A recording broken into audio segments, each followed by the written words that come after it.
우리도 받아야 할 은혜, 우리도 받아야 할 은혜라는 제목으로 말씀을 나누도록 하겠습니다.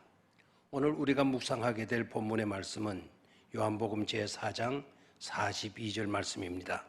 한 목소리로 같이 읽도록 하겠습니다. 그 여자에게 말하되 이제 우리가 믿는 것은 네 말로 인함이 아니니 이는 우리가 친히 듣고 그가 참으로 세상의 구주신 줄 알미라 하였더라. 아멘. 오늘 묵상의 말씀을 중심으로 하여 우리도 받아야 할 은혜라는 제목으로 말씀을 나누게 되겠습니다.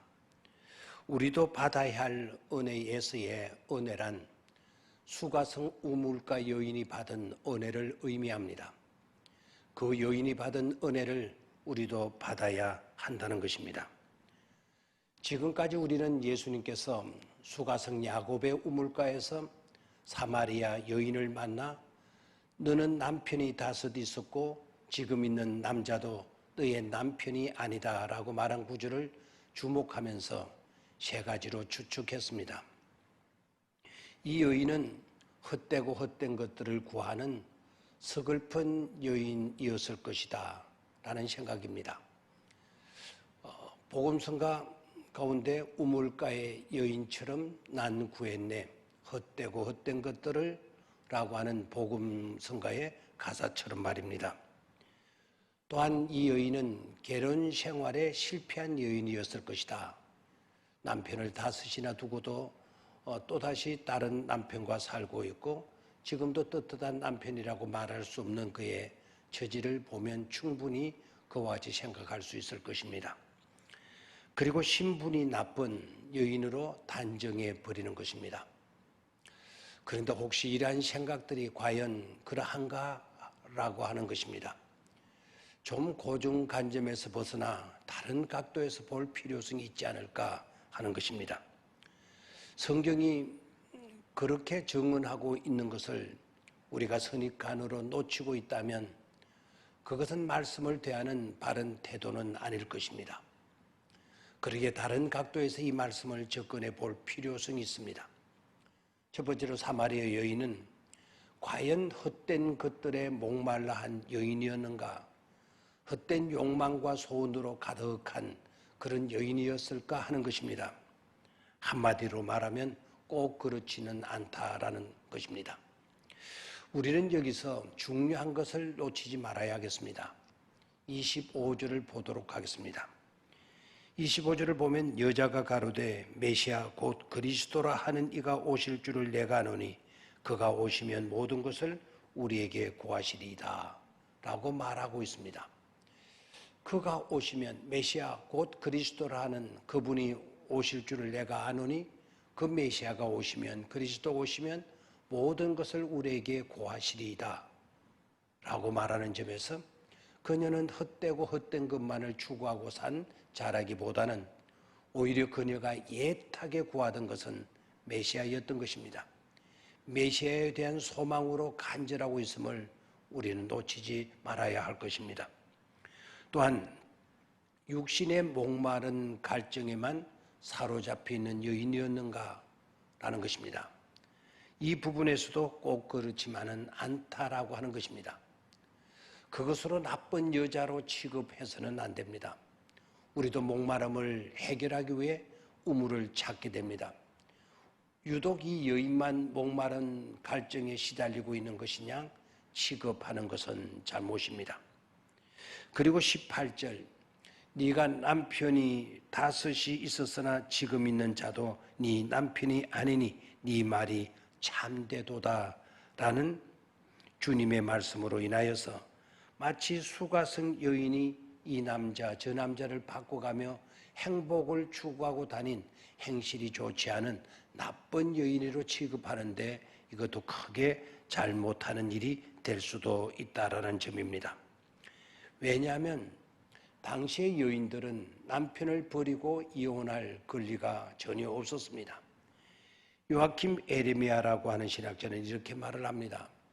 예수님 당시 유대 사회에서는 이혼의 권리가 완전히 남자에게만 있었기 때문에 여자가 남편을 버리고 마음대로 남편을 바꿔가면서 다른 남편을 찾아다닐 수 없었다는 것이죠.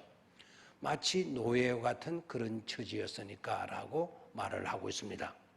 하고 보면 이 여인은 뭇 남성들에게 상처를 안겨준 가해자라기보다는 여러 남자로부터 버림을 받고 고통과 아픔을 겪으며 살아야 하는 서글프고 억울한 피해자라는 것입니다. 엄밀히 말하면 여자가 문제가 아니라 이 여자를 버린 남자들이 문제였던 것이죠. 그리고 이 여인은 자신의 부끄러운 점도 하나도 속임없이 예수님께 솔직히 그대로 말하고 있습니다. 자, 그렇다면 이제 이 여인이 받은 은혜는 무엇이며 우리도 받아야 할 은혜는 어떤 것인지에 대해 말씀을 나누도록 하겠습니다. 첫 번째는 생수의 근원지를 바꿔놓는 은혜입니다. 생수의 근원지를 바꿔놓는 은혜입니다. 예수님과 사마리아 여자가 우물가에서 만납니다. 우물가입니다. 우물가이다 보니까 자연스럽게 물로 대화가 시작됩니다.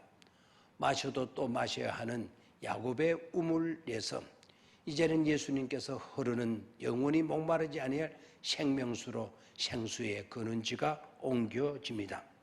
이것이 큰 은혜 중의 은혜가 아닐 수 없습니다. 생수의 근원지가 바꿔지는, 즉 삶의 근본이 바뀌어지는 은혜를 입은 것입니다. 이 여인은 마을 사람들에게서 생수의 근원을 바꿔놓을 수 있도록 하여서 자신과 같이 수고와 괴로움의 물동이를 버릴 수 있게 해 주었습니다. 우리도 이런 은혜를 받고 싶은 것입니다. 아직도 믿지 않는 주변 사람들 때문에도 말입니다. 두 번째는 저주의 땅에 축복의 씨앗을 뿌리는 은혜입니다. 저주의 땅에 축복의 씨앗을 뿌리는 은혜입니다. 사마리아 여인은 주님이 그토록 기다려오던 메시아임을 알고는 물동이를 버려두고 동네로 들어가 와보라. 내가 메시아를 만났다라고 외칩니다. 내가 메시아를 만났다라고 외칩니다. 유대인 남자 정도가 아닙니다. 잘생긴 남자 정도도 아닙니다. 많은 것을 알고 많은 것을 말하고 있는 그런 지식 있는 지성인을 만났다고 아닙니다. 내가 메시아를 만났다라고 말합니다. 그것도 그냥 외침이 아닙니다. 가장 귀한 축복의 씨앗을 사람들이 외면하는 땅에다가 심는 것이었습니다. 사도 요한은 이방인의 땅으로, 여기는 사마리아 선교가 제자들도 아닌 이름도 밝혀지지 않은 한 사마리아 여인에 의해 시작되었다는 것을 강조합니다. 그래서 저주의 땅에 복음의 꽃이 피어나는 복된 마을이 된 것입니다. 이것도 은혜입니다. 삭막한 세상을 살아가는 우리가 받아야 할 은혜인 줄 믿습니다. 세 번째는 정오와 분단의 벽을 허물고 화해와 하나됨을 이루는 은혜입니다. 정오와 분단의 벽을 허물고 화해와 하나됨을 이루는 은혜입니다. 우리는 여기서 또 한 가지 놓치지 말아야 할 것이 있습니다. 요한복음 기자는 왜 예수님과 사마리아 여인이 만난 장소를 세겜이라고 지칭하지 않고 야곱이 그 아들 요셉에게 준 땅이라고 명시하고 있는 것인가 하는 것입니다.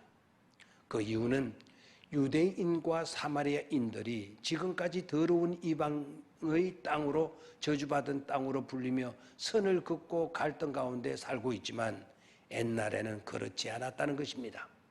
같이 이 야곱의 우물을 퍼서 마시며 같이 살았다는 것입니다. 그런데 오늘 본문 말씀에서 보십시오.